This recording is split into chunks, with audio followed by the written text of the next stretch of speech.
C'est notamment grâce à la photographie que Apple a réussi à se faire un nom grâce à ses iPhones.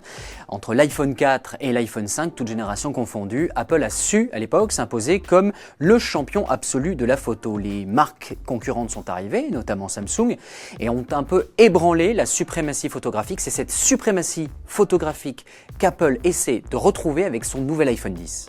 Le premier point que nous allons aborder est photographique mais ne concerne pas la qualité d'image, il s'agit de l'ergonomie. On l'oublie trop souvent, un bon appareil photo c'est un appareil qu'on aime manipuler. Or, en tout cas personnellement, j'avais un peu de mal avec les iPhones au format Plus qui sont un peu gros, ils ne rentrent pas dans toutes les poches, mais c'était la seule possibilité d'avoir le double module caméra. Ce double module caméra, je vous rappelle 28 et 56 mm, qui font la différence et qui permettent à l'iPhone de se démarquer à la fois des Galaxy, des OnePlus ou des Mate. L'iPhone X est heureusement bien plus petit que ses frères en version Plus et donc tient mieux dans la poche et donc est un meilleur compagnon pour passer toute une journée avec. Il est plus facile à manipuler, je pense notamment aux petites mains, et c'est donc pour moi en tant que photographe un réel plaisir d'avoir un terminal plus petit qui va bénéficier des deux modules caméra.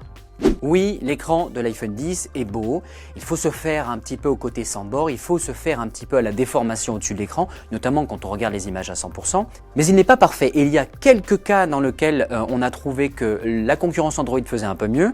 C'est dans le cas de photos rapprochées où on a du mal à voir ou en tout cas distinguer la netteté entre le premier et l'arrière-plan, comme vous pouvez le voir sur ces images de test, où j'ai eu du mal en plein jour à discerner si la fleur était nette ou pas. Il s'est avéré que non, et ça c'est un petit peu dommage de ne pas offrir le même niveau de précision, c'est-à-dire la même densité de points par pouce que certains concurrents. Il n'en reste pas moins que c'est un écran qui est à la fois très agréable et très réactif, et que c'est un vrai progrès. On est quasiment sûr que Apple va rester sur le LED sur ce coup-là.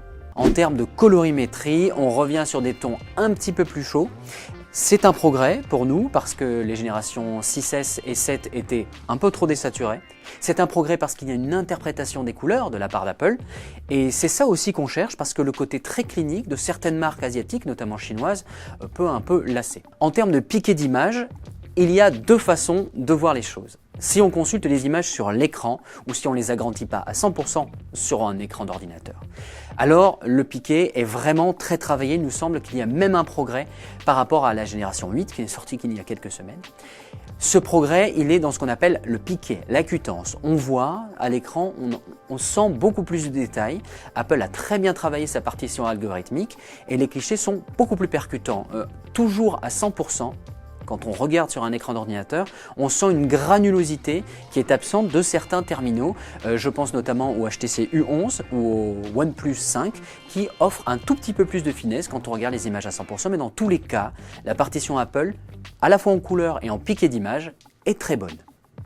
Du côté des basses lumières, il n'y a pas un résultat absolu. Nous avons noté sur notre mire une perte de détails, notamment à cause de la granulosité dont nous vous parlions précédemment, mais une très bonne gestion, cela dit, de la stabilisation optique qui permet d'obtenir des clichés nets au quart de seconde. Ce qu'on va perdre un petit peu parfois en détail à cause justement du traitement du bruit numérique, on va le gagner en précision d'image grâce à une stabilisation qui est efficace.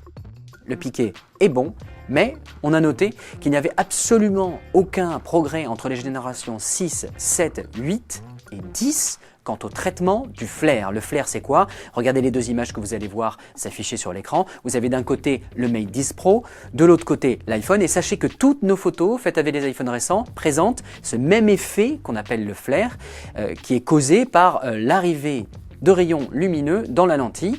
Soit les traitements de surface d'Apple, soit la construction optique d'Apple n'est pas aussi efficace que celle de Huawei. Dans tous les cas, il va falloir faire attention côté optique. Si elle est bonne pour les clichés de tous les jours, si vous avez une grosse source lumineuse dans le cadre, il va falloir faire gaffe. La grande ouverture ainsi que le second module caméra nous a enjoint à tester ce qu'on appelle le bokeh. Alors la première déception, c'est que le module caméra qui ouvre à f1.8 offre des transitions moins douces et moins belles à la fois que HTC et Huawei. Sur ça, on en attendait un peu plus. Regardez la douceur de la transition. Ça, c'est le HTC U11. Ça, c'est le Mate 10 Pro. Et là, vous voyez plus de granulosité sur l'iPhone X. C'est un petit peu décevant, d'autant que Apple met souvent en avant sa construction optique. Parlons un peu du 56 mm. Donc c'est un module on va qualifier la focale de normale. C'est un petit téléobjectif. En quoi ça aide? Ça aide pour les portraits parce que ça permet d'un peu plus compresser les perspectives et d'offrir un peu plus de punch en isolant le sujet. Oui, ce 56 mm a une raison d'être et je vais être très franc de manière très subjective avec vous. C'est pour ça que beaucoup de photographes auraient intérêt à choisir l'iPhone 10 ou toutes les versions plus précédentes parce que ça donne un autre point de vue, ça permet de mieux isoler un sujet, ça vous offre un second regard. Ça, c'est pour la force. La faiblesse, c'est que le capteur reste trop petit et que quand on regarde les images à 100%, c'est plus de la granulosité, là c'est des espèces de gros pâtés parfois qu'on voit. Donc sur l'écran, c'est très joli. Si on va vouloir commencer à retailler, c'est un peu moins bon. Avec son module 56 mm, Apple est donc de facto le roi du portrait, mais pour rajouter du poids dans sa fonctionnalité, les ingénieurs logiciels d'Apple ont rajouté un mode portrait. Et là, soyons clairs, effectivement la techno est en bêta test, mais c'est un complet foirage. Regardez les images de test là. Vous avez la photo initiale et la photo traitée de manière logicielle. Vous voyez ce petit jouet pour enfants? C'est vraiment la scène la plus simple à traiter. Et regardez, l'oreille est floue et mal traitée. Regardez tous les autres portraits que nous mettons à votre disposition. Les détails sont rongés, les contours sont mal dessinés. En clair, pour l'instant, la fonctionnalité est totalement ratée. Il n'y a pas d'autre mot.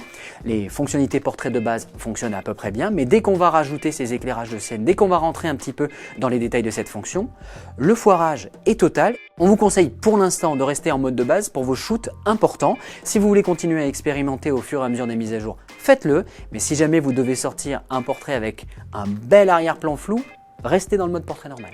Un des éléments qui a permis à Apple de s'imposer, c'est aussi l'autofocus. L'autofocus, Apple est un petit peu en retrait ces dernières années et soyons clairs, entre les générations 7, 8 et 10, nous n'avons constaté aucun progrès de ce côté-là. Cela ne veut pas dire que c'est mauvais, ça veut dire qu'un Galaxy S sera plus rapide qu'un iPhone et de loin. Regardez ces deux images. C'est pas la grande photographie, mais ce sont des tests de street photographie. Je vois une scène, je sors le smartphone, je déclenche, est-ce que j'ai ce que je voulais? Mais regardez, le pied du personnage est mangé par le scooter, et regardez, le nez du tramway n'est pas dans le cadre.